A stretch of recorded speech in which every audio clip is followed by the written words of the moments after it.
ব্যারাকপুরের নোয়াপাড়া বিধানসভার প্রার্থী ত্রিনাঙ্কুর ভট্টাচার্যের সমর্থনে প্রচার এলেন মুখ্যমন্ত্রী Mamata Bandyopadhyay.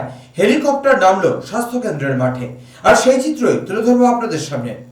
Bureau report, channel 24/7। মনে করে নতুনদের একটু সুযোগ দেওয়া উচিত, সেটা কি অন্যায়? আমি যতদিন বাঁচবো আমি একাই থাকবো, আর কেউ থাকবে না। সবাইকে নিয়ে তো মিলে চলতে হয়, প্রবীণদের সম্মান দিতে হয়, নবীনদের এগিয়ে দিতে হয়।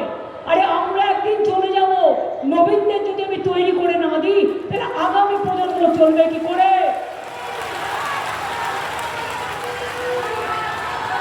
এটা তো অন্যায় নয়, এই ভাবনাটা তো অন্যায় নয়। আমি নিজে একদিন ছাত্র রাজনীতি করে এসেছি, আমি একদিন নিজে যুব রাজনীতি করে এসেছি, আমি আইএলও থেকে ট্রেনিং নিয়ে এসেছি। মনে রাখবেন, আমি ওয়ার্ক এডুকেশনেও ট্রেনিং করার লোক। আমি লিখি না আমার কোয়ালিফিকেশন, সেটা অন্য ব্যাপার। আমি ডিফিল পেয়েছি, 3-4টে ইউনিভার্সিটি থেকে ডিলিট পেয়েছি।